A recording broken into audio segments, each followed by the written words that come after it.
Sir मैं बहुत time से ये चीज़ सुनना चला था। सबसे पहले तो एंटी टेररिज्म स्क्वाड के अंदर चीफ थे, तो उस टाइम पे सिमी से रिलेटेड कुछ केसेस थे मध्य प्रदेश। वहाँ पर कुछ आतंकवादी जो घटनाएं हुई थी और उसमें आपने बहुत ही प्रमुख भूमिका निभाई थी और मुझे लगता है उसके बाद आपको अवार्ड भी मिला था, पिस्टल अवार्ड भी उससे सम्मानित किया था आपको। आपने कैसे इसको स्ट्रेटेजाइज किया था और ये पूरा ये टेररिज्म स्क्वाड क्या था? इंसिडेंटली जब मैं वहाँ पे एज चीफ ऑफ एटीएस बन के आया, उससे थोड़े दिन पहले ही हमारे कांस्टेबल की खंडवा में उसको गोली मार के उसकी हत्या हुई। उस समय के जो आईबी ने लिस्ट निकाली हुई थी जिसमें कि जो 10 मोस्ट ड्रेडेड टेररिस्ट इंडिया के थे, उसको भी हम लोगों ने उसी गैंग में पकड़ा था। उस समय अराउंड 25 प्लस जो हमने टेररिस्ट को पकड़े गए थे। तो अगर देखा जाए सर, ये सिमी जो नेटवर्क है तो इसका कनेक्शन क्या तालिबान से कनेक्टेड रहते हैं? They were planning to better policing के लिए, जिसमें साइबर क्राइम की चीज़ें बहुत अच्छे से रिजॉल्व हो पाएँ और ये फाइनेंशियल फ्रॉड्स जो होते हैं तो उसको हम कैसे और बेटर पुलिसिंग से ठीक कर सकते हैं? क्या स्ट्रेटेजीज होनी चाहिए उसके लिए? तो ऑर्गेनाइज क्राइम में इस तरह के कई गैंग्स हम लोगों ने पकड़े थे, चाहे वो सर एक केस जो और मुझे याद आता है, व्यापम। व्यापम का नाम मतलब मुझे लगता है कि हर एक स्टूडेंट ने या फिर हर एक भारतीय ने तो सुना ही है। उस टाइम पर क्या रोल प्ले किया आपने उस पर्टिकुलर चीज़ को इन्वेस्टिगेट करने के लिए?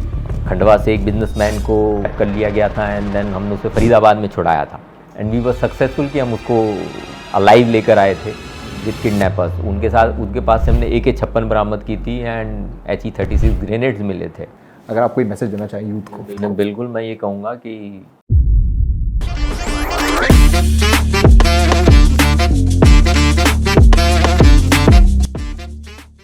सर कैसे हैं? बिल्कुल first class. Very very good afternoon sir. नमस्कार सर पहले तो आप एक चार्टर्ड अकाउंटेंट हैं सर, तो सीए का सपना था या सर एक पुलिस ऑफिशियल लाइन में आईपीएस का सपना था या एक यूपीएससी क्रैक करने का सपना था? तो ये सीए से लाइन कैसे चेंज हो गई एकदम से सर आईपीएस? सबसे पहले तो सीए का ही सपना था। ओके। और जब सीए का एग्ज़ाम क्लियर हो गया और फर्स्ट अटैम्प्ट में ही हो गया था जी, तो कुछ दोस्त हमारे ऐसे थे जो यूपीएससी दे रहे थे, उनमें से कुछ सेलेक्ट भी हो गए थे। सर दिल्ली से बिलोंग करते हैं आप, right? Delhi, okay Delhi. Okay. तो फिर थोड़ा उन्होंने मोटिवेट किया, थोड़ा फैमिली ने मोटिवेट किया, तो फिर यूपीएससी दिया ओके।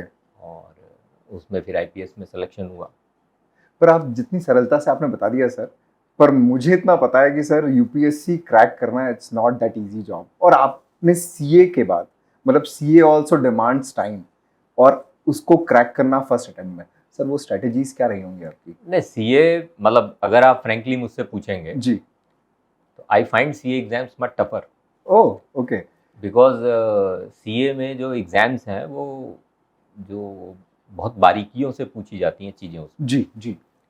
यूपीएससी में स्कोप बहुत वाइड है राइट। और पढ़ना बहुत सारा पड़ता है आपको और वो सब है, लेकिन both exams has a different, अपनी अपनी अलग क्वालिटीज़ हैं उनकी।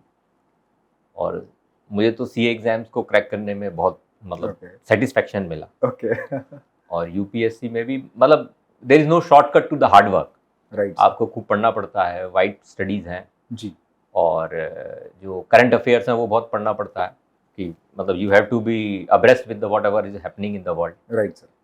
तो मेरा ख्याल हार्ड वर्क तो करना ही पड़ेगा। हार्ड वर्क करना पड़ता है, राइट। तो सर फिर सीए के बाद आपने कुछ जॉब किया या फिर दिल्ली में कहीं पे किसी नहीं, फर्म मैं के साथ CA एसोसिएट हुए? हाँ, मैं सीए के बाद करीबन 2.5 साल मैंने प्रैक्टिस की थी किसी एक फर्म थी उनके साथ। ओके। तो उसमें ऑडिट करता था मैं जनरली, मेरा जो स्पेशलाइजेशन उसमें था ऑडिट था। Okay okay. देन यूपीएससी, फिर आईपीएस आपको क्या करना था? जी जी। Great sir. तो सर उसकी अगर मैं बात करूं फाइनेंशियल फील्ड की जो नॉलेज है, जो एक्सपर्टीज है, क्या आपको क्रैक करने में वो आसानी रही एज अ प्रोफेशनल? अगर मैं बात करूं, क्योंकि बहुत सारे जो स्टूडेंट्स होते हैं वो बैचलर ऑफ आर्ट्स उन्होंने करा होता है या फिर ह्यूमैनिटी सब्जेक्ट्स लेते हैं और उसके बाद वो लोग सिविल सर्विसेज की प्रिपरेशन के लिए टाइम निकालते हैं। तो क्या आपकी जो प्रोफेशनल फील्ड थी चार्टर्ड अकाउंटेंसी, उसने कहीं ना कहीं हेल्प किया यूपीएससी क्रैक करने में? हाँ, मेरा बिल्कुल मानना है कि उसने बहुत हेल्प किया। ओके। और मेरा ये भी मानना है कि जितने भी प्रोफेशनल एग्ज़ाम्स होते हैं, चाहे वो मैनेजमेंट से हों, आर्ट्स के हों, कॉमर्स के हों, साइंस के हों, सभी में जो प्रोफेशनल एग्ज़ाम्स होते हैं उसमें आपकी एनालिटिकल स्किल्स जो हैं जी। बढ़ जाती हैं। आपको एक मेथड से मेथोडोलॉजी जो वो बता देते हैं किसी भी काम को करने की, ओके वो चीज़ें जो हैं, जो आपको पढ़ाई करते हैं, स्टडीज़ करते हैं, उसमें आपको बहुत मदद करती है। You fix your strategy, you fix your targets, then you try to achieve those targets. तो स्टडीज़ में भी यही सब चीज़ें लगती हैं, तो फिर I think it becomes more comfortable and easy also. Right. हाँ, तो वो एनालिटिकल स्किल्स का बहुत कम आता है, यस क्योंकि yes most of the engineers की अगर मैं बात करूं, आईआईटीएंस जो रहते हैं, तो वो लोग के लिए बोलते हैं, मतलब इंटरव्यूज में जब भी बात होती है तो बोलते हैं it's cake walk for them, कि वो बहुत इजीली वो लोग निकाल पाते हैं ऐसे टफ सर्विसेज को, सिविल सर्विसेज को। नहीं, तो माइट बी इशू वही है कि आप प्लान कर लेते हैं, आप स्ट्रेटजी अच्छा। बना लेते हैं, आप अपने टारगेट फिक्स कर देते हैं कि आपको ये सब्जेक्ट इतने दिन में करना है, ये सब्जेक्ट इस तारीख तक कर देना है, फिर उसके बाद इतने दिन आपको रिवीजन के लिए लगेंगे। जी। तो ये सब चीज़ें जो जब भी आप कोई प्रोफेशनल एग्जाम में भी करते हैं, तो you adopt the same strategy, और उस दौरान तो आपको करना ही पड़ता है अगर आपको ठीक से काम करना है तो। राइट। तो सर फिर आईपीएस आप बन गए, तो उसके बाद फिर ट्रेनिंग, और हाँ, वो ट्रेनिंग का टाइम ड्यूरेशन कैसा था सर? ट्रेनिंग जो थी हमारी, पहले फाउंडेशन कोर्स होता है जो Okay. यूपीएससी के जितने भी लोग सेलेक्ट होते हैं, मिक्स ऑफ सर्विसेज, जो भविष्य में जब आप फील्ड में जाते हैं तो उस समय बड़ा कंफर्टेबल रहता है आपको कोऑर्डिनेट करना डिफरेंट सर्विसेज के बीच में से। ओके उसके बाद फिर आपकी हमारी 26 महीने की एनपीए में, नेशनल पुलिस अकेडमी हैदराबाद में ट्रेनिंग होती है, which is a professional training. Okay उसमें हम लोगों को जो लॉज पढ़ाए जाते हैं, जो पुलिस में वेरियस यूजेस होते हैं, थाने की ट्रेनिंग होती है, वो सब उसमें फील्ड ट्रेनिंग भी होती है। उसमें 8 महीने की फील्ड ट्रेनिंग भी होती है, जिसमें आप डिफरेंट रैंक्स पर काम करते हैं। एज ए बीट कांस्टेबल काम करते हैं, एज अच्छा। हेड कांस्टेबल काम करते हैं, Okay. थाने में आप मॉरर के रूप में काम करते हैं कि कैसे रोज Okay. नामचा लिखा जाता है। Then they give you a 3 months as a SHO training. Okay उसके बाद आपकी first supervisory officer as circle officer या सब डिविजनल ऑफिसर पुलिस की रूप में काम कराया जाता है। ओके तो डिफरेंट रैंक्स पर आपको फील कराया जाता है कि वहाँ पर क्या क्या काम होते हैं, किस किस प्रकार से काम किया जाता है, क्या रिस्पॉन्सिबिलिटीज़ है, और किस प्रकार से आप अपना बेहतर काम कर सकते हैं। ओके वो 26 मंथ्स के ड्यूरेशन में फील्ड भी आगे ट्रेनिंग और Yes. Then academic training. Yes yes yes. तो उसमें मतलब कंप्लीट मुझे लगता है जितने भी प्रोविजंस होते हैं हम्म। लॉ के, वो प्रोविजंस भी आ जाते होंगे। हाँ, जो भी लॉ के जितने जितने भी लॉज होते हैं, जैसे लोकल लॉज भी पढ़ाए जाते हैं।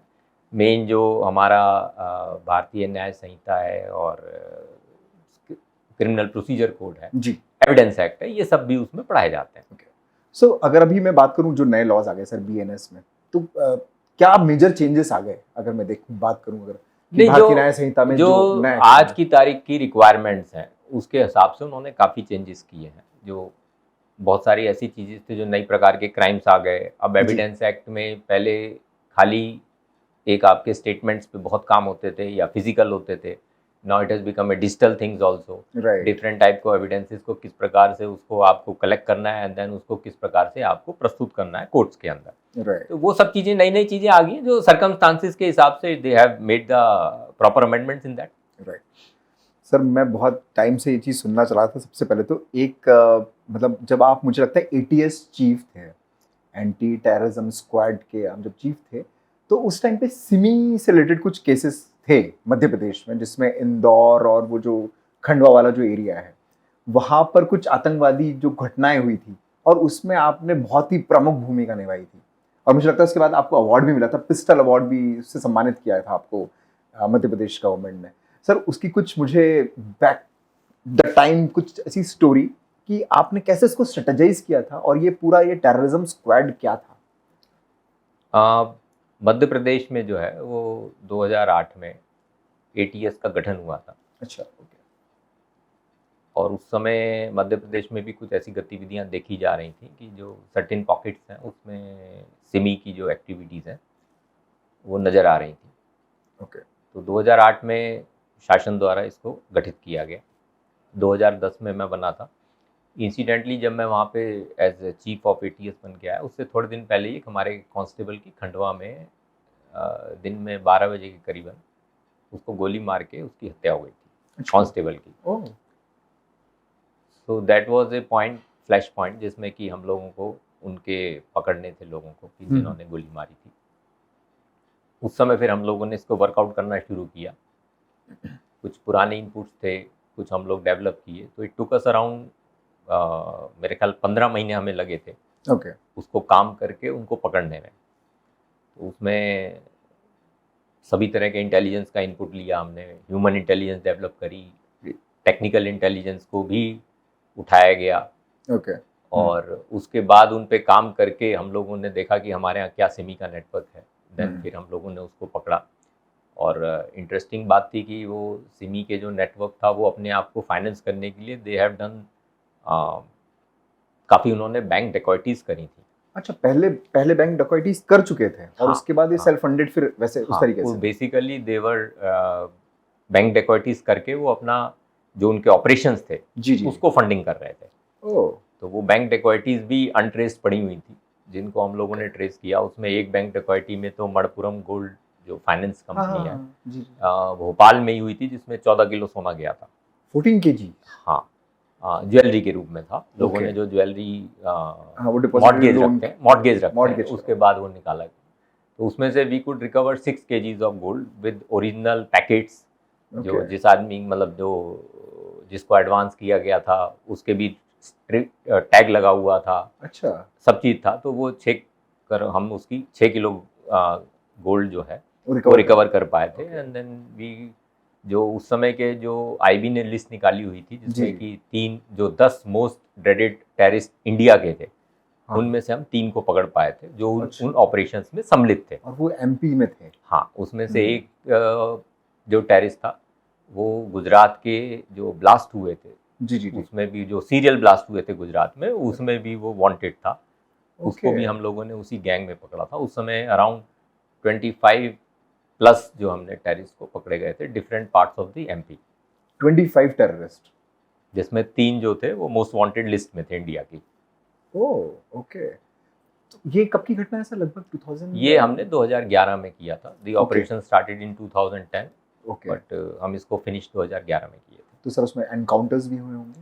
नहीं, एनकाउंटर नहीं हुए थे। ओके। हाँ, लेकिन देयर वर सर्टेन इंसिडेंट जिसमें कि उन्होंने मर्डर करा था, जिसमें कि उन्होंने अटेम्प्ट टू मर्डर किए हुए थे इसी गैंग ने। बैंक डेकॉइटीज मैंने बताया ही आपको। Right right. तो ब्लास्ट में भी इन्वॉल्व थे वो सब, हम लोगों ने उनको ओके। तो ट्रैक किया था। फिर उनको क्या सेंटेंस मिला सर फिर फाइनली? अगर उनको नहीं, हो गए हैं कुछ केसेस में तो उनको उम्र कैद हो गई है। There Okay. Have been certain people who have been killed in encounters. Right. Hyderabad में एनकाउंटर हुआ था, वो एक्चुअली यही लोग 2 बार जेल से ब्रेक हुए थे बाद में। हाँ, वो आगे बाद में न्यूज़ में हाँ, 2016 2 बार जेल के से आसपास, ब्रेक हुए 17 थे। में। एक बार जी। खंडवा जेल से ब्रेक हुए थे और एक बार भोपाल जेल से ब्रेक हुए थे। तो इनमें कई लोग तो उस एनकाउंटर में ढेर हो गए थे। जी। लेकिन जो इनके 2 मास्टरमाइंड थे उन दोनों को लाइफ इम्प्रिजनमेंट हो गई है। बाकी कुछ Okay. केसेस अभी चल रहे हैं। चल रहे हैं साथ में। ओके। तो मतलब सर अगर देखा जाए ये केसेस जो होते हैं थोड़ा बहुत ही स्ट्रेटेजिकली मूव करना पड़ता है इसमें हमें। मतलब वो जो फ्लैश पॉइंट था वो आपके जो कांस्टेबल थे मध्य प्रदेश के, उनको जो उनका जो गोली मार के हत्या करी थी, that was a flash point right? नहीं तो वो सिमी नेटवर्क कैसे पता चलेगा? नहीं, सिमी नेटवर्क की इंफॉर्मेशन तो थी, okay. But that was A flash point कि जिसमें हम लोगों को ज़्यादा प्रयास करने की trace out ज़रूरत कर पाए। महसूस हुई। ओके। क्योंकि उससे पहले जो उनकी कोई वॉलेंट एक्टिविटीज़ नहीं देखी गई थी। ये जरूर था कि हाँ एक्टिविटीज़ हैं, फंड कलेक्ट कर रहे हैं, कुछ इस प्रकार की बातें आ रही थी, जी। but they were never above the surface. But then when it comes to that, okay. तो तो अगर देखा जाए सर ये सिमी जो नेटवर्क है तो इसका कनेक्शन क्या तालिबान से कनेक्टेड रहते हैं ये? नहीं, क्योंकि हमारे ये जो- सिमी नेटवर्क जो थे वो इंडिया से ही कनेक्टेड थे, Okay. But they were planning to go to other parts of the world also. Okay. And जो इनपुट्स थे that then we share with the central agencies also, right. तो they must have developed it later on. तो sir जैसे आप ATS chief थे उस time पे, तो और कौन कौन सी एजेंसी साथ में काम करती है? जैसे वहाँ पे लोकल पुलिस ऑफिशियल्स जो होंगे वो होंगे शायद, मुझे लगता है डिस्ट्रिक्ट में। क्या इसमें और भी जैसे सीबीआई सेंट्रल एजेंसीज भी पूरी मदद करती हैं। हम लोग भी Okay. सेंट्रल एजेंसीज का कोई इनपुट रहता है तो हम लोग उसको वेरीफाई करते हैं। हमारा कोई इनपुट रहता है, we were on continuously sharing the information, एक दूसरे से हम लोग शेयर करते रहते शेयर हैं। कर देते हैं? ओके। इसमें इंटेलिजेंस की बहुत हाँ, बहुत ज़्यादा ज़रूरत पड़ती है। स्टेट के बाहर अगर हमको कुछ इन्फॉर्मेशन या कुछ ऑपरेशन कराना पड़ता है तो उसमें आईबी और लोकल पुलिस की मदद लेनी पड़ती है, जो सेंट्रल Right. एजेंसीज है। राइट। और जब उनको हमारी जरूरत पड़ती है तो मतलब इससे डे टू डे बेसिस पर हम लोग का कोऑर्डिनेशन चलता है। मतलब रूटीन एक्टिविटी। हाँ, डे टू डे बेसिस पर होता है। राइट। सर कौन कौन सी एजेंसीज अगर मैं बात करूं पुलिस ऑफिशियल्स में, जैसे एक तो हमारे यहाँ पे ये सिस्टम है कि पुलिस लोकल ऑफिशियल्स होते हैं, एक सीबीआई हो गई, एक ईडी एनफोर्समेंट डायरेक्टरेट की अगर मैं बात करूँ, ऐसे और कितनी एजेंसीज हैं जो अलग अलग मैटर पे काम करती है? डिफरेंशिएशन क्या है सर इनमें अगर देखा जाए? देखिए सबका अपना अलग अलग स्कोप है। जी कुछ रेवेन्यू बेस्ड इंटेलिजेंस है, जी, जो ईडी, ईडी है Okay. या इनकम टैक्स ऑफिस है, राइट, सेंट्रल एजेंसी है जो आईबी है या रॉ है, इस प्रकार की जो बाहर की एजेंसी, उनका अपना अलग फील्ड है। तो Right. आई थिंक हर एक का अपना अपना स्पेयर है जिसमें वो लोग काम करते हैं और एक दूसरे से बहुत अच्छे से कोऑर्डिनेट करते हैं। Got it. तो ये सर सिमी वाला केस जो था उसके लिए शायद मुझे लगता है अवार्ड मिला था आपको? हाँ, उसके लिए हम लोगों को मतलब हमारी जो टीम थी, द स्टेट गवर्नमेंट ने काफ़ी बड़ा अवार्ड दिया था, काफ़ी लोगों को रिवॉल्वर्स और पिस्टल्स और कैश से रिवार्ड दिया था। I think that Okay. Was the amount was around 40 lakh rupees Oh, for the team. For the team. Great, हाँ, great. And then we 3 of our officers also got gallantry medal from the central government also. Oh, nice. तो ये सब pistol का जो award रहता है, it is not usual thing, मतलब हर एक पुलिस ऑफिशियल को ये अवार्ड तो नहीं मिलता मुझे लगता है। एमपी में ऐसा कितने पुलिस ऑफिशियल्स होंगे जिनको ये अवार्ड से सम्मानित नहीं, किया जब होगा? कोई बड़ा ऑपरेशन होता है, जैसे हम लोग का सिमी का एक यूनिक था, उससे पहले एक और अर्बन नेक्सलाइट्स का भी था, ओके, या जो बालाघाट हमारे उस एरिया में जहाँ नेक्सलिज्म है, जी, वहाँ पे जब ऑपरेशन हुआ जिसमें बहुत अच्छा काम किया गया, तो उसमें रेयरली मिलता है, बट रियली मिलता है, yes. When somebody do a good work Right. Then it is been given. Great. Sir एक तो ये जो, क्योंकि मध्य प्रदेश में मैं जो मतलब रिकलेक्ट कर पाता हूँ, that was a Simi case एक जो था जिससे आप मतलब जिसमें आपने स्ट्रेटेजाइज करके उसको बहुत ही अच्छे से एग्जीक्यूट किया था। एक नहीं, सर उस ऑपरेशन के दौरान one of our constables also got killed by the terrorist when the operations were on. Okay, during the हाँ, ऑपरेशन आल्सो? हाँ, रतलाम में there was one person, he हमारा कांस्टेबल था, he got killed, he got bullet injuries, and another sub inspector got bullet injuries, though he survived, or luckily he survived, and So but that on bullet is still with in his body. It's still Yes. Okay.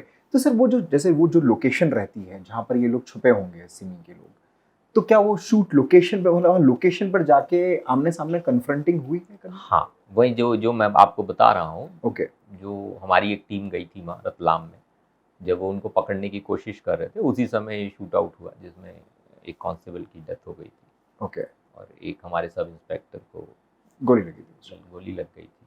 तो मतलब इस तरह के risk तो हैं ही। Right, मतलब sir फिर क्या थॉट प्रोसेस रहता होगा उस टाइम पे, क्योंकि आप उस पर्टिकुलर लोकेशन पे जा रहे हैं जहाँ पे they are armed, they have complete resources. We take proper precautions, Mhm. but sometimes these incidents happen. Right, But despite our best of our intention कि सब ठीक से हो जाए और सब सेफली हो जाए, पर कई बार हो जाते हैं, मिसहैपनिंग्स हो जाती हैं। होती है, राइट। तो कितना बल लगता होगा सर अगर मैं उस सिचुएशन में आऊँ, वो जो इंसिडेंट नहीं, था देखिए उसमें कितना बल होगा? टीम तो हमारी एटीएस की छोटी सी रहती है, right, it's not a very big team, because लेकिन जब हमको इस प्रकार के कोई ऑपरेशन करने होते हैं तो हमारे डिफरेंट ग्रुप्स हैं जो स्पेशलाइज करते हैं, एंटी टेररिस्ट ग्रुप्स हैं जो टेररिज्म एक्टिविटीज़ में, एनकाउंटर्स में, मतलब जिसमें कि अगर आमने सामने की लड़ाई है उसके लिए they are more trained with us, और इस प्रकार के डिफरेंट ग्रुप्स हैं, तो हम उन लोगों की मदद लेते हैं when the some this kind of हमको लगता है कि इस प्रकार की हमारी नीड है जी, तो उन ग्रुप्स को हम एक्टिवेट करते हैं और वो फिर हमारे साथ काम करते हैं। तो स्पेशलाइज्ड ट्रेनिंग भी होती रहती होगी, मतलब हाँ, that's a regular basis, regular basis हाँ, पे होती रहता होगा। जी, मतलब डिफरेंट ग्रुप्स की जो उनकी जॉब रिक्वायरमेंट है उसके Okay. हिसाब से उनको ट्रेनिंग दी जाती है और it is a continuous process. Okay, great sir. मतलब सर एक केस जो और मुझे याद आता है, मतलब मध्य प्रदेश से जुड़ी हुई चीजें मैं पूछना चाहता हूँ आपसे। तो एक तो सिमी था सर, एक था सर व्यापम। व्यापम का नाम मतलब मुझे लगता है कि हर एक स्टूडेंट ने या फिर हर एक भारतीय ने तो सुना ही है कि व्यापम एक बहुत बड़ा मैटर था मध्य प्रदेश में। उस टाइम पर क्या रोल प्ले किया आपने उस पर्टिकुलर चीज को इन्वेस्टिगेट करने के लिए? व्यापम का जो केस था दैट वाज ए बेसिकली सबसे पहले जो स्टार्ट हुआ था व्यापम जहाँ से इंदौर में, the first case was registered, right, और it's a regular policing. Right sir, आप उस टाइम पे एसपी इंदौर थे या मैं आईजी इंदौर थे? आईजी इंदौर था। ओके, तो एक इंफॉर्मेशन आई थी जिसमें कि उसने बहुत सारी, आई थिंक 3 पेज की इंफॉर्मेशन थी जिसमें उसने बहुत सारे इंसिडेंट लिखे थे जिसमें कि हाउ दिस हैज हैपेंड। तो जिस दिन एग्ज़ाम था उससे एक दिन पहले हम लोगों ने सभी होटलों और उनको चेक किया था उस इंफॉर्मेशन के बेसिस पे कि साहब बहुत से दूसरे स्टेट के लोग आके रहते हैं और फिर वो एग्ज़ाम देते हैं, राइट, किसी और के नाम में देते हैं एग्ज़ाम। जी, इस प्रकार की उस इंफॉर्मेशन थी, तो वो हम लोगों ने एग्ज़ाम से एक दिन पहले सभी होटलों में और सब जगह चेक किया था in the evening. So one of the sub inspectors जहाँ वो चेकिंग कर रहा था, तो वहाँ पे उसको कुछ सस्पिशियस दिखा, ओके, कुछ बच्चों ने बैग बाहर फेंक दिया, कुछ इस प्रकार की एक्टिविटीज़ दिखी।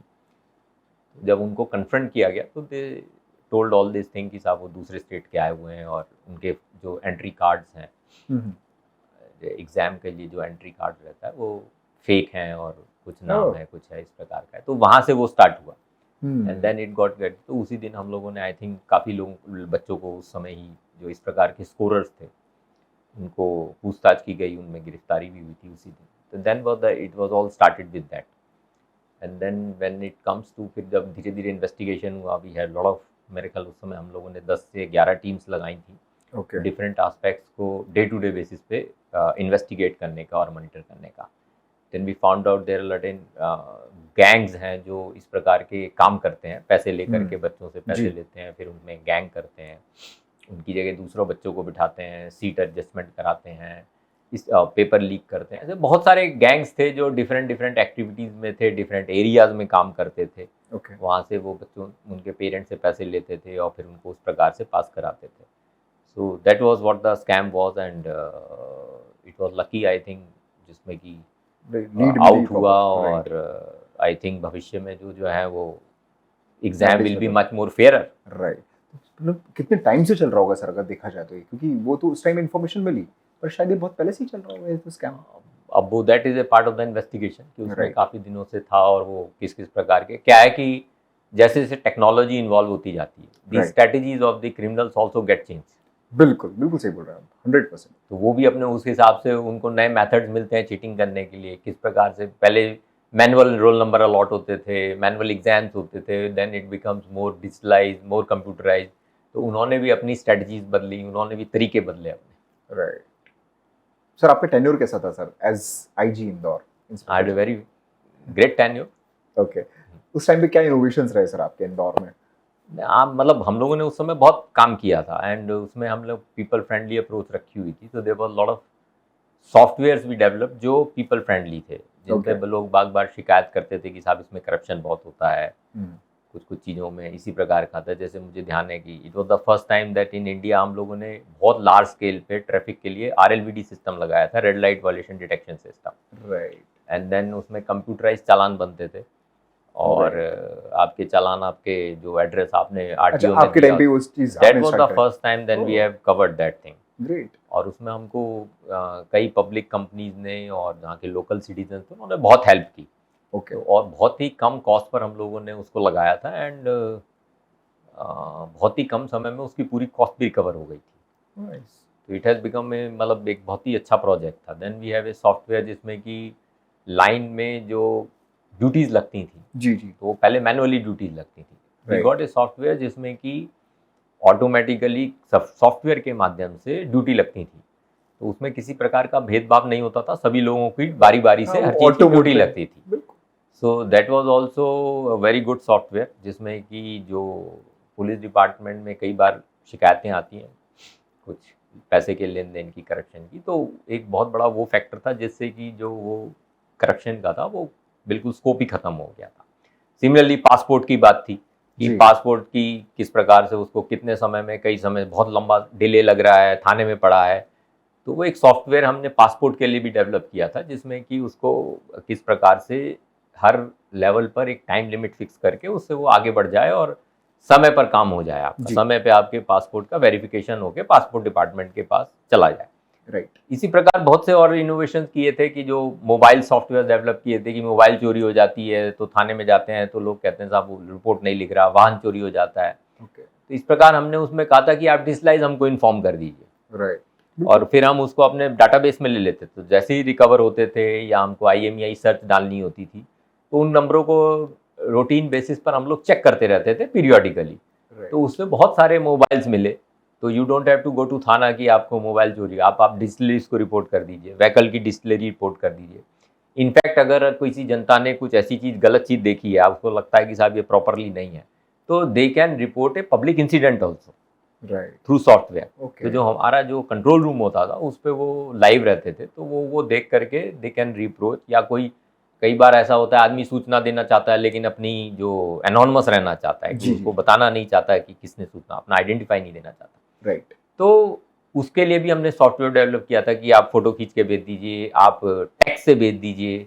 तो वो सॉफ्टवेयर आप रख सकते हैं। तो फिर उसमें बहुत सारी फीचर्स थे जो कि एक लाइव इंटरेक्शन था विद द कॉमन पर्सन, कि भाई आप पुलिस के साथ हेल्प करिए and we will giving a better society, better order in that. तो सर वो एक एप्लीकेशन चला था सिटीजन कॉप, वही था? That is one of that thing. उसमें Okay. बहुत सारे पार्ट थे, हाँ हाँ जिसमें कि एक ये भी जो मैं बता रहा आपको, मोबाइल चोरी, गाड़ी चोरी, राइट हाँ आपको अपना व्हीकल चेक करना है तो आप अपना व्हीकल देख सकते हो, आप खरीद रहे हो सेकंड हैंड व्हीकल कि भाई ये कोई Right. चोरी का वाहन तो नहीं है, बिल्कुल और आप कुछ चीज़ रिपोर्ट करना चाहती हो, आप कुछ पुलिस से कम्युनिकेट करना चाहते हो, वो भी था।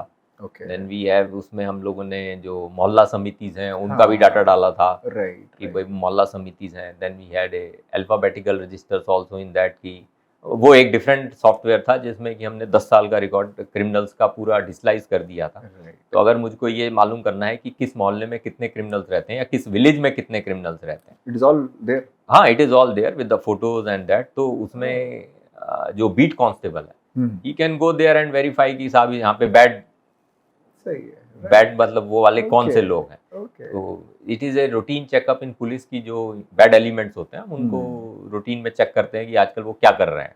Right so these all kind of thing जो बीट पुलिसिंग से रिलेटेड, सॉफ्टवेयर इजी कर देता है, बहुत इजी कर देता है। मतलब उसके मोबाइल पर है तो he don't have to carry a very big thing, कुछ उसको वो नहीं है तो वो जाके अपना वो Everything is सब चीज there. देख सकता है।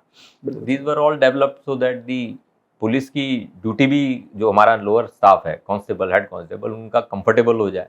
राइट अब उसमें जैसे बैड एलिमेंट्स का जियो टैगिंग कर दी थी कि उसको he doesn't have to locate. कई सपोज पहले एक बीट कांस्टेबल या हेड कांस्टेबल एक था, उसके बाद 6 महीने में उसकी बीट बदलती थी, तो now he don't have to find out, मतलब उसको आपको जियो लोकेशन उसके सॉफ्टवेयर में ही है सॉफ्टवेयर में कि उसका घर की लोकेशन ये है, उसका वर्क प्लेस ये है, उसके बैठने के ठिकाने ये हैं, everything is tagged. Everything is tagged, so he can go there and check. Okay great. हाँ मतलब वो पूरी रैकी ज्यादा करने की जरूरत हाँ, नहीं है। मतलब it is sort of a history to of all the Right. Bad elements, it is finger tips. Fingertips पे everything is available. Good sir, ये कमिश्नरेट सिस्टम जो आया है, टाइम भी हो गया खैर, मध्य प्रदेश में तो 2 हमारे डिस्ट्रिक्ट्स हैं, इंदौर और भोपाल, तो उससे क्या चेंजेस हो गए? मतलब मैं समझना चाहता हूँ एक आम नागरिक की भाषा में कि कमिश्नरेट सिस्टम और जहाँ पे, क्योंकि हमारे यहाँ पे कमिश्नर सिस्टम आ गया जिसमें कि आपका पोस्ट चेंज हो जाता है। पहले हमारा जो सिस्टम था वो एक अलग सिस्टम था जिसमें आईजी, डीआईजी, एसपी वाला लेवल था। तो दोनों में डिफरेंस क्या और पावर में डिफरेंस क्या जाता है सर? देखिए, कमिश्नरेट सिस्टम डिफरेंट स्टेट्स में डिफरेंट टाइप के कमिश्नरेट सिस्टम्स हैं। जो हम लोग आइडल मानते हैं, जो बड़े मुंबई, दिल्ली जी। और चेन्नई, अहमदाबाद, हाँ, बड़े जो कमिश्नरेट्स हैं जो बहुत सालों से हैं, वो बड़े एस्टेब्लिश्ड कमिश्नरेट्स हैं और उनमें पावर्स बहुत ही डिफरेंट टाइप की हैं, जी। पावर्स एंड ड्यूटीज उनकी। जो हमारे यहाँ नई कमिश्नरेट्स आ रहे हैं उनमें डिफरेंट स्टेट्स ने अपने अपने डिफरेंट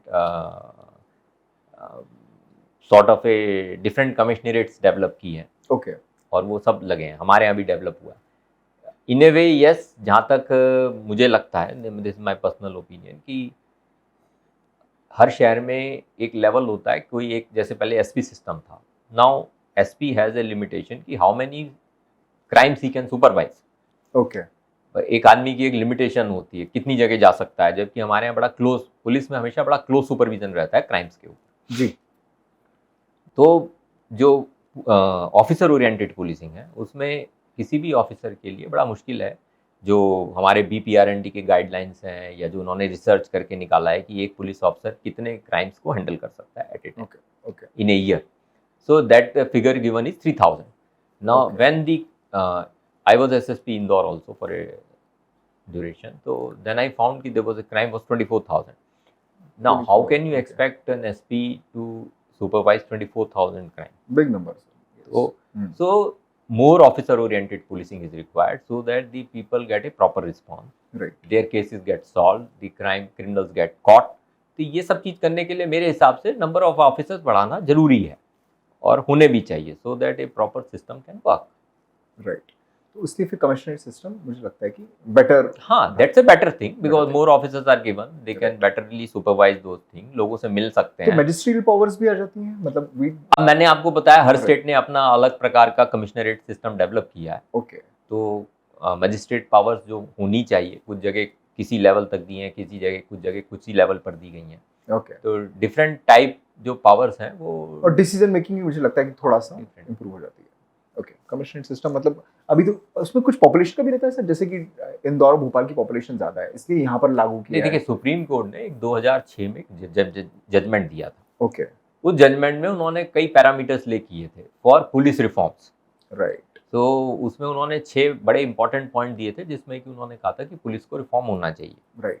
तो उसमें वन ऑफ द रीजन वो दिया था कि 1 मिलियन पॉपुलेशन 10 लाख 10 पर लाख, okay. कमिश्नरेट होना चाहिए, होना चाहिए। That is A guideline which they have laid down. Sir जैसे जब जब पुलिस का नाम आएगा तब तब प्रेशर का नाम आएगा। एक आम जनता अगर वर्दी में किसी पुलिस ऑफिसर को देख लेती है तो अगर उसने कुछ क्राइम भी नहीं किया है तो भी थोड़ा डर तो लगता ही है। तो पुलिस रिफॉर्म्स की अगर मैं बात करूं या ट्रेनिंग्स की बात करूं तो किस टाइप से एक आम जनता को ये लोग हैंडल करने की ट्रेनिंग दी जाती है? क्या वो डर बनाना जरूरी है? एक दूसरा, एक लेवल प्लेइंग फील्ड रहनी चाहिए जिसमें डर ना रहे पर एक एक्चुअल रैशनल काम किया जाए। तो किस टाइप की ट्रेनिंग दी जाती है पुलिस ऑफिशियल्स को? नहीं, बिल्कुल आपका कहना सही है कि पुलिस ऑफिशियल्स को, जैसा मैंने बोला, बहुत सारी चीज़ें कंटिन्यूसली हम लोगों की स्किल्स जो हैं वो अपग्रेड करते रहते हैं हम लोग जी, और इस मामले में ट्रेनिंग चलती रहती है। बहुत सारे चेंजेस आते हैं, लॉ में चेंजेस आते हैं, बहुत टेक्नोलॉजी में चेंजेस आ रहे हैं, ये सब चीज़ों की ट्रेनिंग दी जाती है। सिमिलरली ये बिहेवियरल चेंजेस की भी ट्रेनिंग दी जाती है, जनता से किस प्रकार का बिहेव किया जाए, उनको कैसे एंटरटेन करके उनकी प्रॉब्लम्स को सॉल्व की जाए। बिकॉज जब भी कोई आदमी, हम लोग बार बार ये सिखाते हैं अपने लोअर रैंक्स में कि जो आदमी आता है वो सही में बहुत कष्ट में होता है तभी वो पुलिस थाने आता है, और आप बिल्कुल। उसकी सुन भी लेते हैं तो उसको काफ़ी एक रिलीफ मिलता है। राइट, तो ये सब ट्रेनिंग दी जाती है, but because of work pressure, because of lack of force, जितने रिसोर्सेज साधन चाहिए उतने नहीं हो पाते हैं व्यवस्थाएं, उसके कारण कई बार बड़ा पुलिस के अधिकारी इरिटेटिंग बिहेवियर जनता के साथ रखते हैं, तो जिसके कई बार बहुत पब्लिसिटी होती है।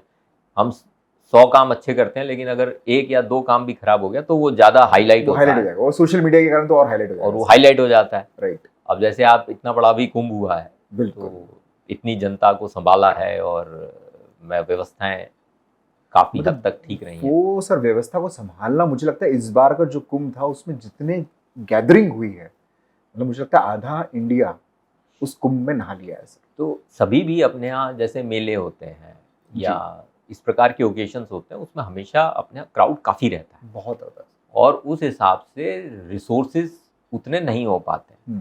फिर भी मैंने जो देखा है कि पुलिस डिपार्टमेंट के जो हमारे लोग रहते हैं, ऑफिसर्स रहते हैं, बहुत मेहनत करते हैं और जो 8 घंटे की ड्यूटी का हमारे यहाँ कोई मतलब सिस्टम नहीं रहता, कोई सिस्टम नहीं सर, वो 24 आवर्स की ड्यूटी बहुत ज़्यादा ड्यूटीज़ करते हैं और मैंने जैसा बोला 100 काम अच्छे करते हैं, बट कभी कभार 1-2 गलती हो जाती है तो हाईलाइट ज़्यादा हो जाती है and then it brings a bad name to the police. Right.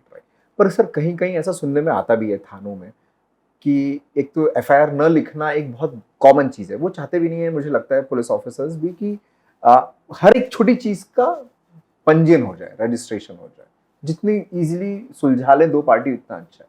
पर उस टाइम पे फिर वो करप्शन वाली जो चीज़ जिसे बोलते हैं या आउट ऑफ थाना जो सेटलमेंट हो जाता है जिसमें कि लोअर ऑफिशियल जो रैंक्स हैं, लोअर जो रैंक्स पे पुलिस ऑफिशियल्स हैं, उनका इन्वॉल्वमेंट करप्शन के लिए बहुत सुनने को मिला है सर।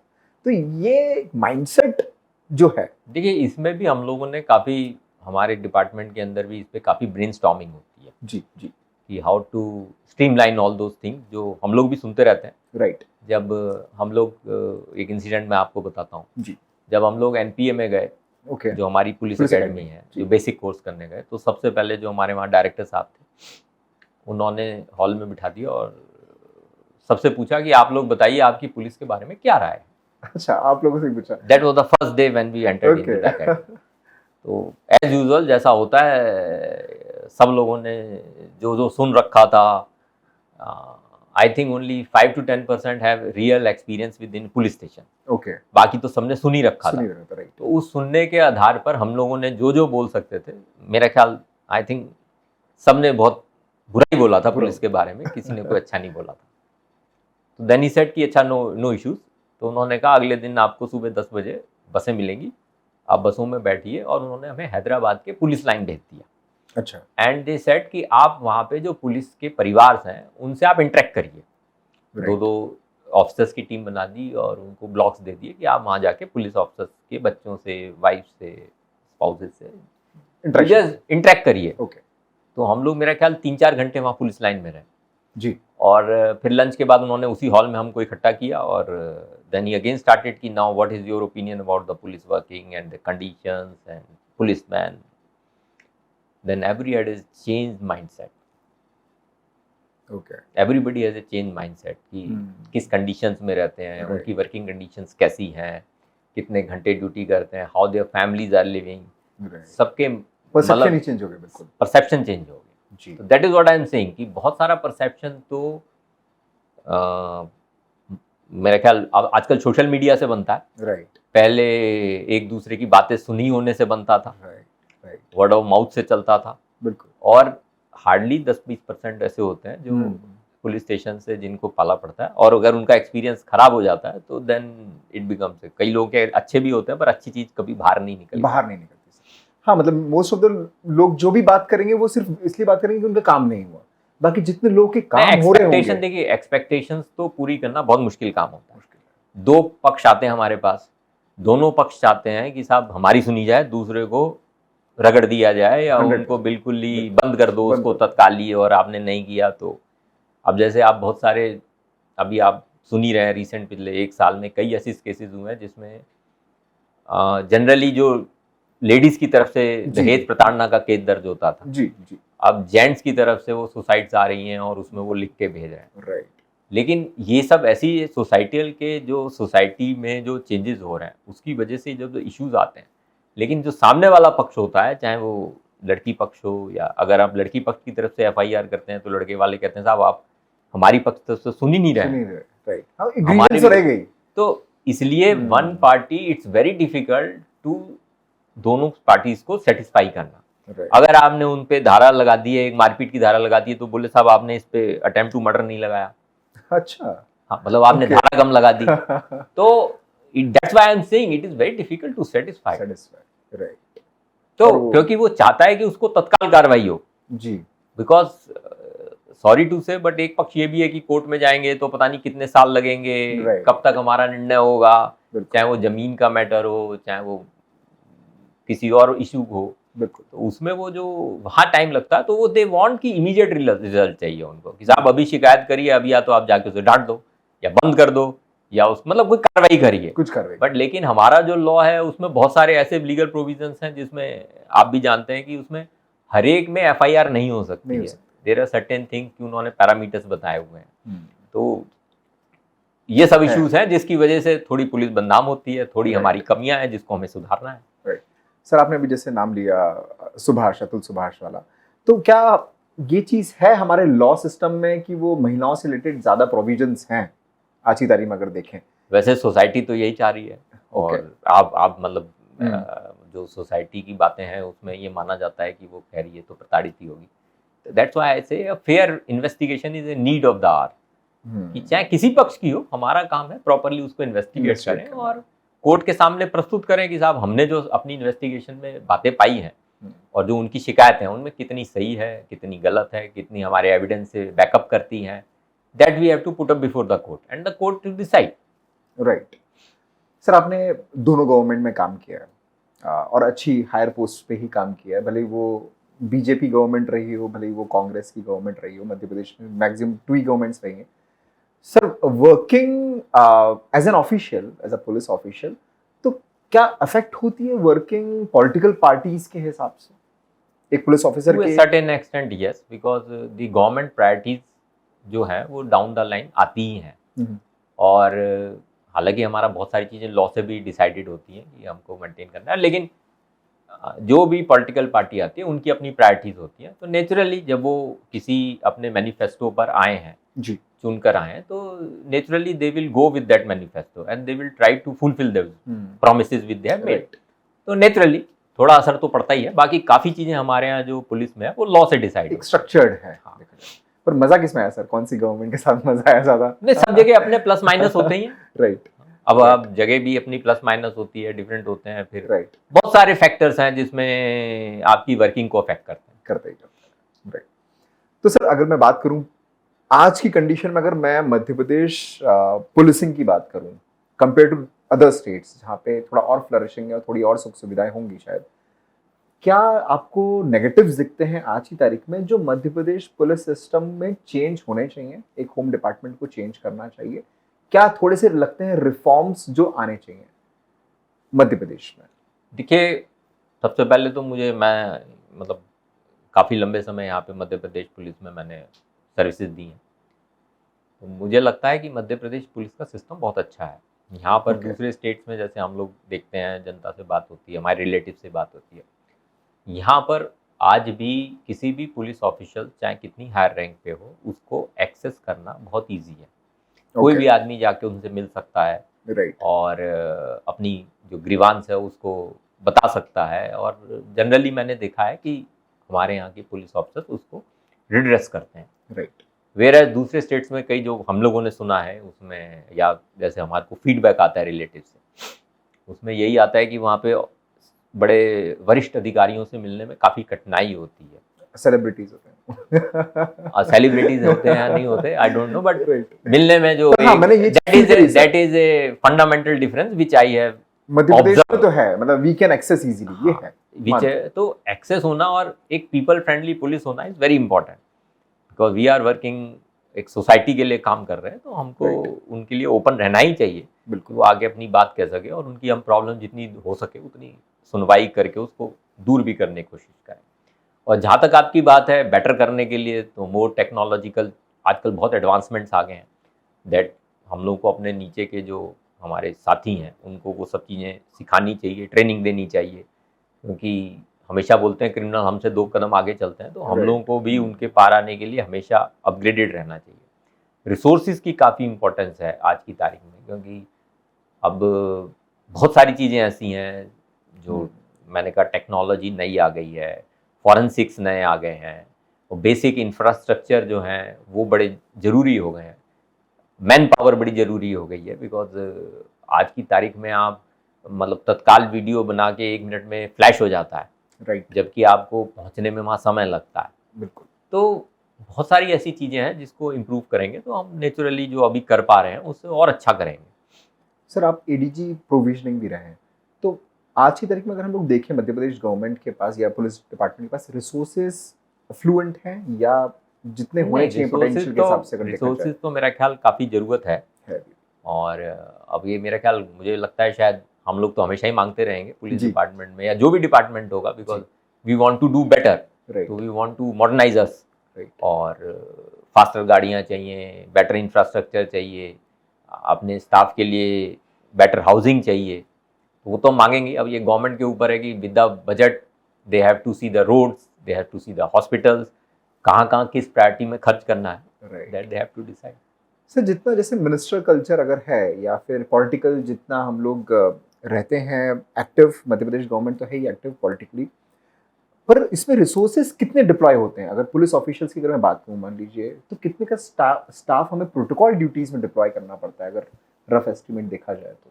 देखिए ये तो सब पार्ट ऑफ द गेम है। ये भी आपकी ज़रूरत है, आपको कुछ सिक्योरिटी डिपॉजिट और सिक्योरिटी स्टाफ में भी डिप्लॉय करना पड़ता है जी, कुछ आपको व्यवस्थाओं के लिए भी डिप्लॉय करना पड़ता है कि कहीं मेला हो रहा है, कहीं पे कोई और दूसरा कार्यक्रम हो रहा है, कहीं संगीत का कार्यक्रम है, कहीं कवि सम्मेलन है, तो इन सब में व्यवस्थाएं तो डेवलप मतलब डिप्लॉय करनी ही पड़ती है। तो ये तो सब चलता रहेगा कि आज फला जगह डिप्लॉय हो रहा है, तो ऊपर एक फिर भी हम मानते हैं कि ज़रूरत है, मैन पावर की ज़रूरत है। सर मैं एक जगह स्टडी मतलब ऐसी रिसर्च चल रही थी, तो उसमें मैंने देखा कि एज पर सेंसस वो डिसाइड करते हैं कि कितनी पॉपुलेशन है और सबसे हमारी फिर लोकसभा की कितनी सीट्स होनी चाहिए या लेजिस्लेटिव असेंबलीज की कितनी सीट्स होनी चाहिए। तो मैं वैसे ही पढ़ रहा था सर, 1951 में जब सेंसस हुआ तो उस हिसाब से 1952 में डिलिमिटेशन कमीशन बन गया, फिर 61 में सेंसस हुआ तो 63 में, और लास्ट सेंसस जो 1971 जिसके बाद डिलिमिटेशन कमीशन बना था, तो उससे डिसाइड हुआ था कि उस टाइम हमारी जो जनसंख्या थी दैट वाज 54.8 करोड़ 1971 में, और उस हिसाब से हमने 543 सीट्स रखी थी कि पर 10 लाख एक हमारा लोकसभा के हमारे मेंबर रहेंगे। 1971 के बाद 2002 में डिलिमिटेशन कमीशन बना और वो हमने 543 सीट्स की 543 सीट्स ही रखी, वो हमने चेंज नहीं करी। अब 2026 में डिलिमिटेशन कमीशन बनने वाला है। तो अगर सर मान लीजिए जो 1971 के हिसाब से 55 करोड़ जनसंख्या के हिसाब से 543 सीट्स थी, जो 50 साल निकल चुके हैं, अब जो कमीशन आ रहा है 2026 में, अगर मान लीजिए सीट्स बढ़ जाती हैं लोकसभा की, तो हिसाब से तो फिर मिनिस्टर्स, और अगर मैं लेजिस्लेटिव असेंबली लोकसभा की बात करूं, अभी 29 सीट्स है मध्य प्रदेश में, इट विल बिकम 52, ऐसा एस्टिमेटेड है। तो उस हिसाब से तो बहुत रिसोर्सेज लगेंगे सर, बहुत पुलिस ऑफिशियल्स नहीं। एक्चुअली क्या है, हमारे लोगों के बीच बीच में हम लोग अपने फोर्स की असेसमेंट करते रहते हैं, राइट, एंड गवर्नमेंट से हम लोग अपनी फोर्स को इंक्रीज भी कराते रहते हैं। बीच में 25,000 पद एक्स्ट्रा मिले थे मध्य प्रदेश पुलिस को। ओके। और दूसरा एक हमारे जो सेंट्रल बॉडी है, bureau of police research and development, BPRND, तो वो भी पूरे स्टेट को सारे डाटा इकट्ठे करते हैं। देन दे ऑल्सो कुछ स्टैंडर्ड्स नॉर्म्स बनाते हैं। वो जैसे उन्होंने बना रखा है कि 1 लाख की पॉपुलेशन पे कितने पुलिसमैन होने चाहिए आइडली। जी। सिमिलरली आपके थाने में कितना स्टाफ होना चाहिए, A class, B class, C class थाने में कितना होना चाहिए, कितना अगर क्राइम है वहाँ पर तो उसमें कितने IOs होने चाहिए, उनको क्या क्या रिसोर्सेज होने चाहिए, कितनी गाड़ियाँ होनी चाहिए, कितने, मतलब ऐसा उन्होंने नॉर्म्स बनाया हुआ है। और उन्हीं नॉर्म्स को बेसिस पे, क्योंकि वो उन्होंने रिसर्च करके नॉर्म्स बनाए हैं, उन्हीं नॉर्म्स के बेसिस पर हम गवर्नमेंट के पास जाते रहते हैं अपनी डिमांड लेकर के कि साहब हमको इतना ये चाहिए, इतना ये चाहिए, keeping in view the norms which has been decided by central agency. Right. अगर मैं बात करूं सर, जैसे मूवीज के कारण थोड़ा पुलिसिंग के लिए बहुत जोश आ गया है। जैसे मैं कुछ स्टूडेंट से इंटरेक्ट भी करता रहता हूँ जो सिविल सर्विसेज की प्रिपरेशन कर रहे हैं, तो उनका मत भी रहता है कि हमें IAS नहीं बनना है, हमें IPS बनना है, बिकॉज वो वर्दी तो फैसिनेट करती है एक। और ये मेरे को लगता है कि मूवी के कारण भी, जैसे अगर सिंघम की बात करूं या फिर वो वांटेड मूवी इस टाइप की बात करूं, तो उससे पुलिस के लिए ज़्यादा रिस्पेक्ट भी आ गया है, क्योंकि एक तरीके से पॉजिटिव इमेज भी दिखती है। दूसरा, पता भी चलता है कितनी फोर्स है, कितनी पावर है। आपके हिसाब से पर्सनली व्हाट यू फील कि एक इंडियन एडमिनिस्ट्रेटिव सर्विस, एक IAS ऑफिशियल की लाइफ को देखा जाए और एक IPS ऑफिशियल की लाइफ को देखा जाए, किसकी लाइफ लगता है कि गवर्नमेंट सर्विस के हिसाब से, सुख सुविधाओं के हिसाब से, डिसीजन मेकिंग के हिसाब से ज़्यादा बेटर?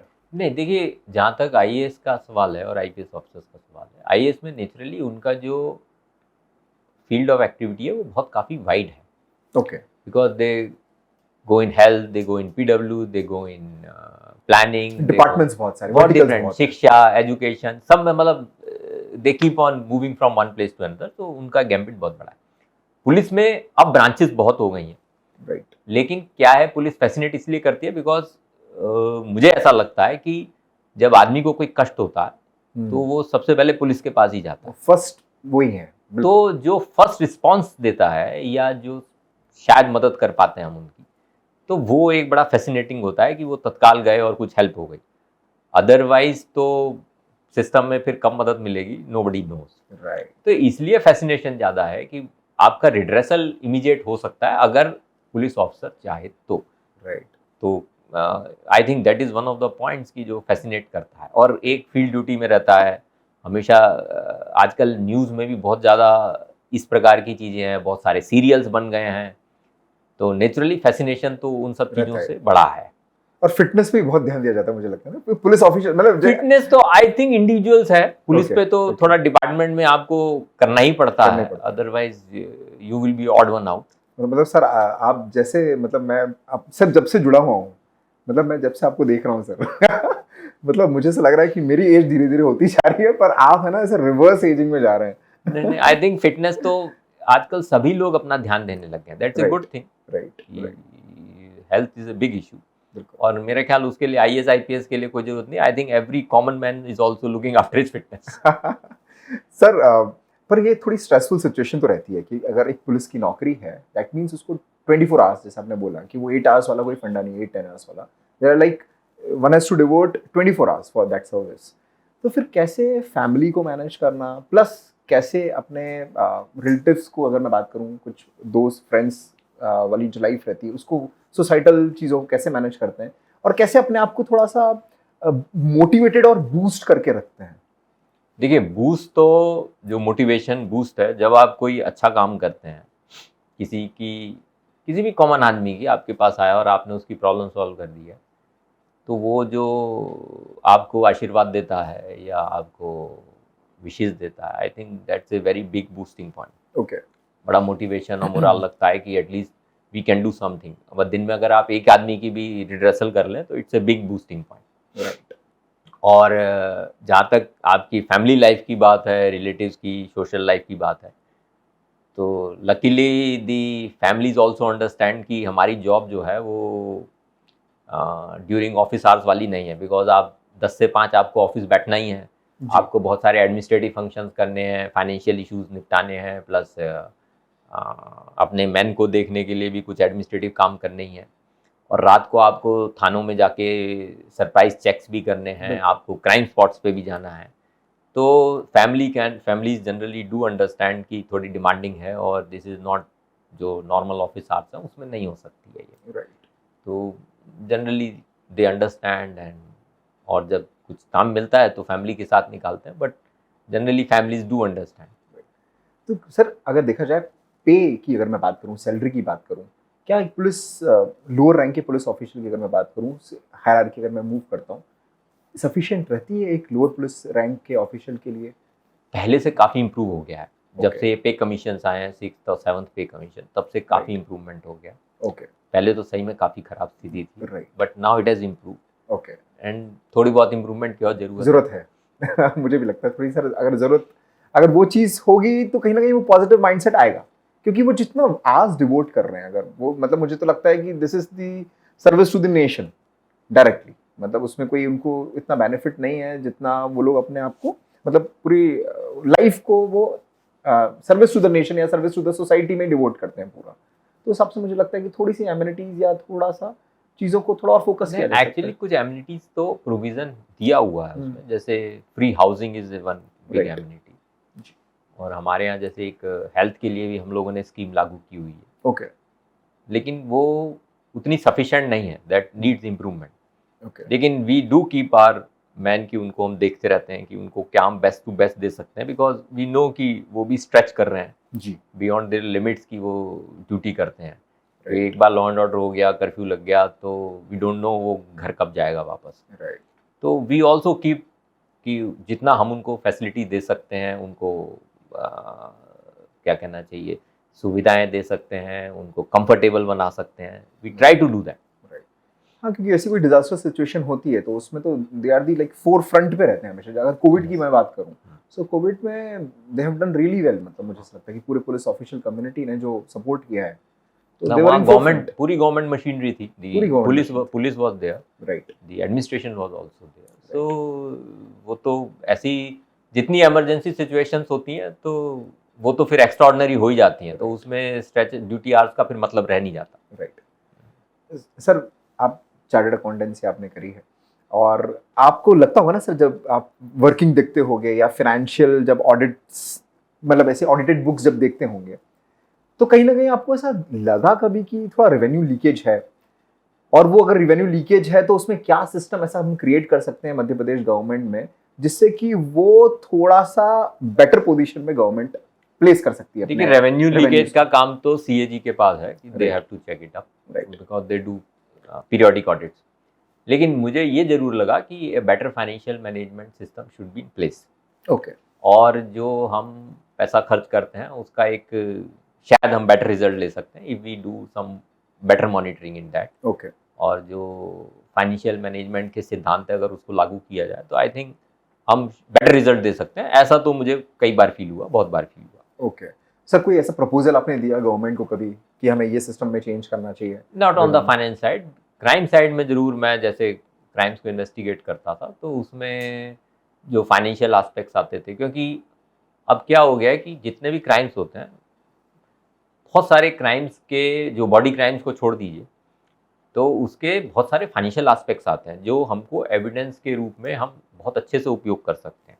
राइट। तो वो चीज़ों के लिए ज़रूर मैंने कई बार प्रपोजल दिया कि हम लोगों को उसको कैसे अपने उसकी अपग्रेड करनी चाहिए अपनी स्किल्स को, तो हम उनको इन्वॉल्व कर सकें उसमें, और वो हम बहुत अच्छे से पूछ कर सकते हैं, because financial trail as an evidence is a very good thing, right, जो कोर्ट में हम प्रस्तुत कर सकते हैं। बिल्कुल, हाँ, क्योंकि एविडेंस है, रिटन एविडेंस, और वो सब ब्लैक एंड व्हाइट में है, राइट, मतलब ऐसा नहीं है कि जिसको कोई नकारा जा सकता हो, वो तो ब्लैक एंड व्हाइट में है कि उसको ट्रेल मिल रही है कि यहाँ इसने इसको पैसे दिए, फिर उसने यहाँ से दिए, फिर यहाँ बैंक में गए, फिर वहाँ से उसने निकाल लिए। तो these are the things which we can do much better. Sir, दो चीज़ बहुत ज़्यादा जो फ्रॉड्स, और मैं बोलता हूँ कि जैसे बीएनएस में बहुत सारी चीज़ें एडअप हो गई हैं, उसमें एक तो साइबर क्राइम से रिलेटेड, और उसमें पूरा फाइनेंशियल फ्रॉड्स है, वो उसके लिए क्या तरीका होना चाहिए, और उसको बेटर पुलिसिंग के लिए जिसमें साइबर क्राइम की चीज़ें बहुत अच्छे से रिजॉल्व हो पाएँ, और ये फाइनेंशियल फ्रॉड्स जो होते हैं जो आजकल बहुत अलग लेवल पर चल रहे हैं, तो उसको हम कैसे और बेटर पुलिसिंग से ठीक कर सकते हैं? क्या स्ट्रेटजीज होनी चाहिए सर उसके लिए? स्ट्रैटेजीज क्या है, आप देखेंगे जब भी ये जो फाइनेंशियल फ्रॉड्स हो रहे हैं, जो साइबर क्राइम जो अपन नाम बोलते हैं, अल्टीमेटली वो कहीं ना किसी बैंक अकाउंट में जाते हैं, और बैंक अकाउंट से फिर दूसरे बैंक अकाउंट से, और फिर वहाँ से विड्रॉ हो जाते हैं, राइट, मतलब वाया मीडियम चलता है। दिस इज चीज है। एंड देन वी फाउंड कि ये पिगी बैंक अकाउंट्स हैं, समबडी एल्स इज यूजिंग, किसी और के नाम से खुले हुए हैं। तो अगर हम इस चीज़ को कहीं प्लग इन कर दें तो आई थिंक बहुत सारी चीज़ें हो सकती हैं। अब प्लग इन कैसे होंगे उसके भी बहुत सारे मेथड्स हैं जो हम प्लग इन कर सकते हैं। Okay, so I have already send a proposal to that, जब मैं वहाँ पर था, जब मैं, because I was in STF, तो I was looking after the organize crime. तो ऑर्गेनाइज क्राइम में इस तरह के कई गैंग्स हम लोगों ने पकड़े थे, चाहे वो एमबीबीएस में एडमिशन दिलाने के नाम से थे, या नौकरी दिलाने के नाम से बहुत सारे क्राइम थे, प्लस इन्वेस्टमेंट कंपनीज के बहुत थे कि वो इन्वेस्टमेंट के नाम से उनसे पैसा ले लिया। In fact they were cheating the people abroad India also. तो इस प्रकार के बहुत सारे क्राइम थे, और अल्टीमेटली उनका जो हम लोगों ने एक कहा था कि इसको कैसे रोका जा सकता है, to how to minimise that, उसके हमने प्रपोजल्स भेजे थे कि भाई किस तरह से हम जब बैंक अकाउंट खोला जाता है तो what type of precautions we can take, so that जो इस तरह के बैंक अकाउंट्स हैं जिनसे फ्रॉड हो रहा है उनको हम कैसे चेक कर सकते हैं। क्योंकि उसमें कई जगह हमें मिले कि आधार कार्ड ही फर्जी निकले, पैन कार्ड फर्जी निकला, ड्राइविंग लाइसेंस फर्जी निकला। सो आई थिंक, जो मुझे अभी तक उस समय तक बात है कि the bank officials have no ways to check, जो हमें उनको डॉक्यूमेंट सबमिट किए जा रहे हैं वो जेन्युइन है कि फ्रॉड है। Okay, so they are opening bank accounts in the fake name. उन बेचारों को मतलब उनके पास व्यवस्था ही नहीं है इस प्रकार की कि वो चेक कर सकें। तो जिसके कारण वो इस तरह के बैंक अकाउंट खुलते हैं, फिर पता चला 1 महीने 2 महीने वो बैंक अकाउंट चला, फिर वो बंद हो गया। राइट। तो अगर हमें को करना है तो we have to evolve certain systems, जिससे कि हम जो खोल रहे हैं तो उसको हम कुछ वेरीफाई करके खोलें, जिससे कि मिनिमाइज हो जाए हमारे होंगे, but I think it will reduce substantially. सब जैसे पुलिस ऑफिशियल्स के पास ये मतलब वो कॉल रिकॉर्ड्स भी कर सकते हैं, उसके लिए कुछ परमिशंस लगती होगी मुझे लगता है। तो हाउ ऑफन ये चीज़ें होती हैं कि कॉल रिकॉर्ड्स करने की ज़रूरत पड़ती है? किसी भी क्राइम को डिटेक्ट करने के लिए किसी भी पर्सन को पता चल पाएगा कि उसका फोन रिकॉर्ड हो रहा है? नहीं, देखिए वो इन्फॉर्मेशन कैसे डिसाइफर कर पाते हैं? नहीं, देखिए उसका एक एसओपी है जो गवर्नमेंट ऑफ इंडिया ने बनाया हुआ है जी, और उसके बड़े स्ट्रिक्ट गाइडलाइंस हैं कि उसके बिना आप कॉल किसी की नहीं रिकॉर्ड कर सकते। ओके। और उसकी रेगुलर मॉनिटरिंग होती है at a very high level. Okay. State में भी होती है, सेंटर में भी होती है। और बहुत सारी चीज़ें, कॉल रिकॉर्डिंग के अलावा भी दूसरे बहुत सारी टेक्निकल चीज़ें हैं जिसको कि हम लोग वॉच करते हैं, और जिसको कि हम लोग डीकोड करते हैं, और जिसके बाद हम बहुत सारे इनपुट्स को लेकर के फिर किसी निष्कर्ष पे पहुंचते हैं। तो जो बहुत इंपॉर्टेंट केसेस होते हैं उसमें जरूर हम लोग गवर्नमेंट से परमिशन के लिए जाते हैं कि इसकी कॉल रिकॉर्डिंग की जाए। अदरवाइज रूटीन केसेस में तो there are other methods also by which we reach up to the criminal. उसको लोकेट करना, उसको पहुंचना, बहुत सारे और तरीके हैं जिनसे हम लोग करते हैं। पर वो एसओपी डिसाइडेड है।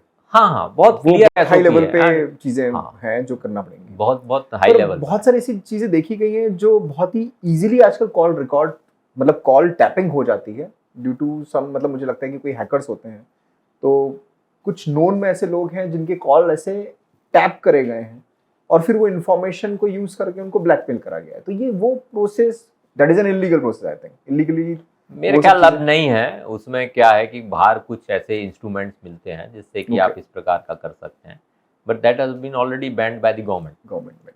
तो वो ऑफिशियली तो नहीं ला सकते हैं, it must be very difficult I think. Okay. उसको मेरे ख्याल तो नहीं ला सकते हैं।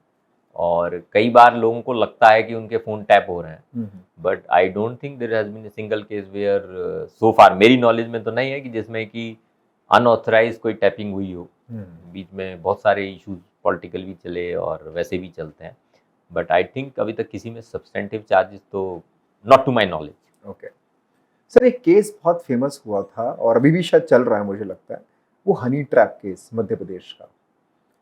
So what was that case? मतलब बहुत नहीं, उसमें जहाँ तक आई थिंक काफ़ी जानकारी ऑलरेडी पब्लिक में है कि नगर निगम के एक ऑफिशियल थे, उनको लड़कियों ने ब्लैकमेल कर रही थी, उस पर से केस दर्ज हुआ था। Then it was found out कि they are doing for those, जो ब्लैकमेलिंग का काम था वो काफ़ी दिनों से चल रहा था जी। तो उसमें ऑलरेडी चार्जशीट कोर्ट में जा चुकी है।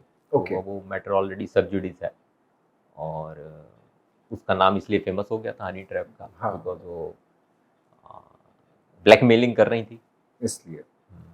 मुझे लगता है दूसरे स्टेट्स में भी ये सब चीजें चली रही हैं सर, उसका नाम भी फिर हनी ट्रैप। बीच बीच में आप देखें तो बहुत सारे हनी ट्रैप केसेस आते ही हैं। अब जैसे जो एस्पिनोज होते हैं उसमें बहुत ज़्यादा हनी ट्रैप का यूज़ होता ही है और बीच बीच में कई एजेंसियां तो उसको पकड़ती भी रहती हैं। एस्पिनेज केसेस तो जो गवर्नमेंट ऑफिशियल्स के हैं, आर्मी ऑफिशियल्स के हैं, मतलब इस तरह के बीच बीच में सरफेस होते रहते हैं। राइट सर, अगर ओवरऑल आपकी सर्विस को देखा जाए, लाइक आपने 35 इयर्स की सर्विस लगभग 33.5 सर, कैसी रही सर्विस? अगर मैं शुरू से लेके अभी तक देखूं, क्योंकि सब एडवेंचरस था, क्योंकि जितने हम लोगों ने केस डिस्कस किए, आई कैन मतलब फील दैट कि आप उस पोजीशन में रहे होंगे तो आपने किस तरीके से उसको स्ट्रेटेजाइज किया होगा, इतनी बड़ी टीम को आपने हैंडल किया होगा, और उसके बाद वो सेंस ऑफ अचीवमेंट, क्योंकि वो केसेस फुलफिल भी हुए और वो प्रॉपर क्लोज भी हुए। अगर ओवरऑल देखा जाए तो आपका एक्सपीरियंस पूछा जाए कि पुलिस सर्विसेज, आईपीएस अगर ऑफिसर बने आप, it's a very satisfying 33.5 years service and I was lucky कि मेरे को काफ़ी फील्ड पोस्टिंग्स मिली। राइट। और कई बड़े ज़िले किए मैंने और कई ऐसी जगह मिली जहाँ पे मुझे, जैसे मेरा ATS का, आई वाज वेरी मतलब मुझे बहुत एंजॉय किया वहाँ पे मैंने काम करके, क्योंकि जितनी मेरी टेक्निकल नॉलेज थी उसको मैंने वहाँ बहुत एनहांस किया। राइट। और फील्ड में रहते हुए उस टेक्निकल नॉलेज को गेन करना और नई नई चीज़ें सीखना, तो मतलब बहुत ही अच्छा एक्सपीरियंस था। उसमें हमने बहुत सारे ऑपरेशंस किए, मतलब SIMI is one of the operation जो नोन है, बाकी there are number of operations जो हमने बहुत सक्सेसफुली किए and which was very satisfying. जो आप कहते हैं ना कि मतलब आप एक अचीव कर लेते हैं तो फिर आप उसके अलग जिस बोलते हैं पुलिस सर्विसेज वाली। सिमिलरली जैसे इंदौर का टर्म, मतलब इंदौर का जो पोस्टिंग थी उसमें भी there are number of cases जो अब तक याद हैं कि ऐसे ऐसे होता है। कई बार बड़े सक्सेस तो मिलती है केस को अचीव मतलब सॉल्व करने में, लेकिन उससे सोसाइटी का बड़ा अजीब सा चेहरा भी देखने को मिलता है। राइट। तो DIG के टाइम में 1-2 केस ऐसे हुए जिसमें देखा था। एक इंदौर में था, एक खंडवा से एक बिजनेसमैन को किडनैप कर लिया गया था एंड देन हमने उसे फरीदाबाद में छुड़ाया था और उसमें 5 करोड़ की फिरौती थी एंड वी वर सक्सेसफुल कि हम उसको अलाइव लेकर आए थे विद किडनैपर्स। उनके साथ उसके पास से हमने AK-56 बरामद की थी एंड HE-36 ग्रेनेड्स मिले थे। बिजनेसमैन के पास? नहीं, अच्छा, जो किडनैपर्स थे, पहले एक गैंग ने उसको किडनैप किया, फिर उसने दूसरे गैंग को हैंडओवर कर दिया। So that was done in Indore only.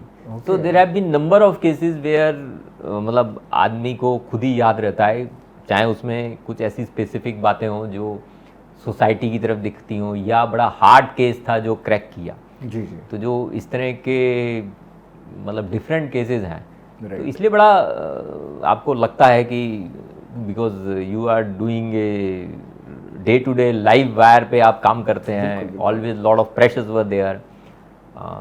जब किडनैप हो जाते हैं या कोई इस तरह का अनक्रैक, एक बार इफ़ यू रिमेंबर एक इंदौर में केस हुआ था जिसमें पलासिया थाने में 2 लेडीज़ का मर्डर हो गया था।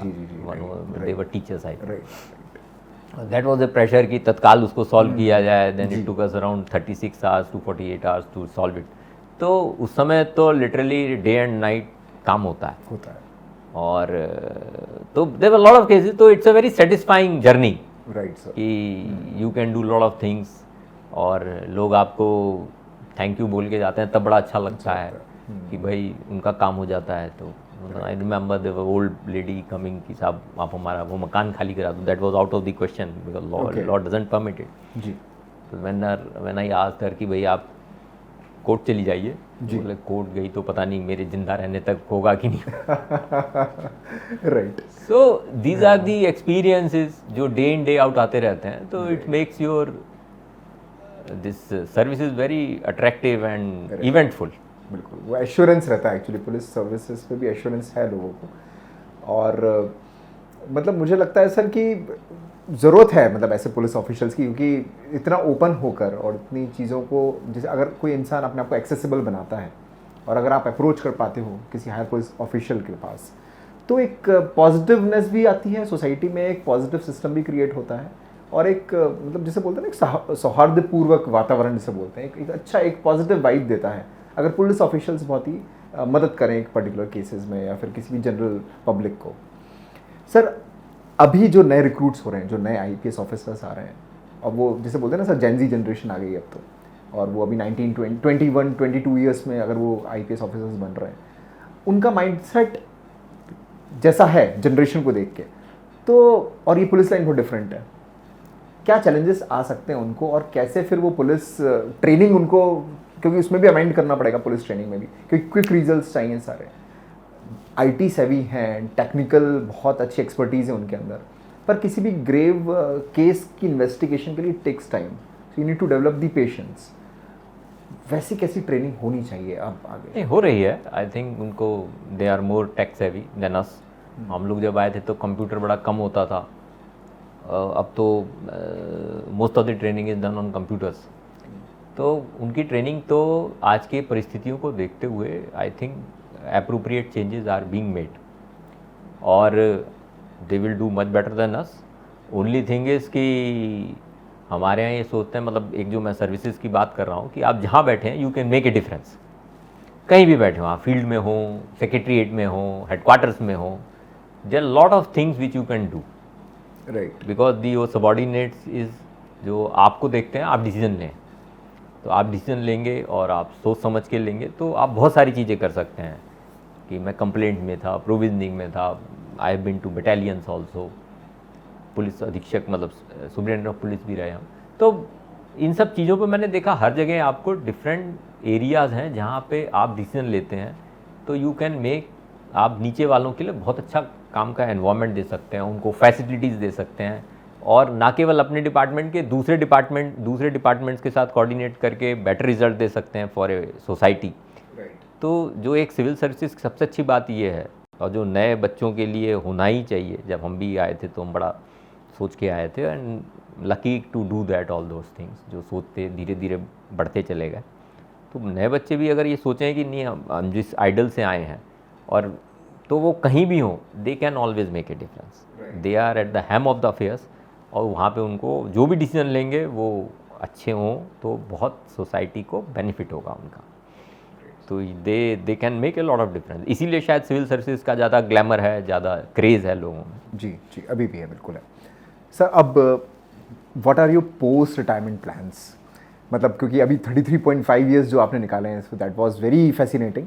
अब सेकेंड इनिंग जिसे हम बोल सकते हैं, सेकेंड इनिंग में मतलब as you grow older your priorities keep on changing, बच्चों का सेटलमेंट, आपका settlement. Now I am more और लेस सेटल्ड, तो now I am planning to study something, कुछ कोर्सेज करना चाहता हूँ, जस्ट टू गेन नॉलेज, कुछ बुक्स पढ़ना चाहता हूँ, तो आई एम डूइंग दैट। तो कहीं पे भी सर अगर वापस अगर आपको अपॉर्चुनिटी मिलती कि गवर्नमेंट रोल में एज एन एडवाइजरी पोस्ट पे, या फिर एज अ मतलब जिसे बोलते हैं एज अ कंसल्टेंट जिसे मैं बोल सकता हूँ, हायर अथॉरिटीज़ के लिए कुछ काम करने के लिए अगर आपको मौका मिलता है, तो आप क्या उसको वापस ख्याल उसके लिए वहाँ जाने की भी ज़रूरत नहीं है। You can make lot of difference in various, कोई बहुत सारी ऑर्गेनाइजेशंस हैं जिसको आप ज्वाइन कर सकते हैं, तो वहाँ से भी आप उसको बेटरमेंट कर सकते हैं, तो you don't have to go for government doing also. तो आई एम ट्राइंग, पहले तो मैं अपनी knowledge gain, then I will see कि how much I can again give back to the society, क्योंकि जो एक दो चीज़ें सोची हुई हैं मैंने, तो वो पहले मैं गेन कर लूँ, उसके बाद I can plan out things. Right sir आपकी हॉबी मैं पूछना भूल गया, मतलब एक तो पुलिस सर्विसेज में तो रहता ही, पर आपकी ऐसी कोई तो हॉबी होगी जिसमें आपको लगता होगा कि that is my peace time और मुझे वो करना चाहिए। और मुझे स्पोर्ट्स बहुत अच्छा लगता है, क्योंकि मुझे याद है आप बैडमिंटन बहुत मतलब आपको क्रेज़ है बैडमिंटन का। स्टिल प्लेइंग द बैडमिंटन, और मैं इवनिंग में 1.5 से 2 घंटे जो हूँ वो डेली? हाँ डेली। और कब से चल रहा है sir? This is since I think 30 years. 30 years. क्योंकि मुझे याद है जब मैं आपसे मिलने आया हूँ इवनिंग के टाइम पे आपने मुझे ये बोला है कि मैं बस बैडमिंटन से फ्री हो रहा हूँ, मैं आ रहा हूँ। मैं तो उस समय जिम भी कर लेता हूँ, फिजिकल एक्सरसाइज भी कर लेता हूँ, and at a great time there at that time. तो वो बैडमिंटन खेलता हूँ, प्लस बुक्स पढ़ने का शौक़ है, और करंट अफेयर्स पे नॉलेज गेन करने का बहुत शौक़ है। मैं जब स्कूल में ही पढ़ता था तो I use to read lot of magazines. उस समय इलास्टेड वीकली आती थी, और धर्मयुग और हिंदुस्तान करके ऐसे कई मैगजीन्स आती थी। तो मैं बड़ा रेगुलरली पढ़ता था, वो हर हफ्ते निकलती थी वो।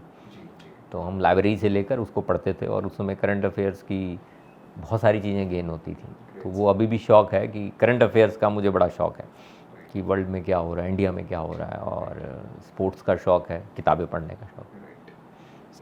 सर आपकी तरफ से यूथ के लिए और ये इंटेलेक्चुअल कम्युनिटी के लिए अगर कोई मैसेज जो यूथ को अब आपके एक्सपीरियंस के थ्रू उनको जानना चाहिए, समझना चाहिए, और अपनी लाइफ में कैसे आगे करियर वाइज या फिर अपने आप को कैसे प्रोग्रेसिव फील करना चाहिए, अगर आप कोई मैसेज देना चाहिए यूथ को? बिल्कुल, मैं ये कहूँगा कि जहाँ भी हैं मन लगा के करिए, अपने लिए भी देखिए और देश के लिए भी देखिए।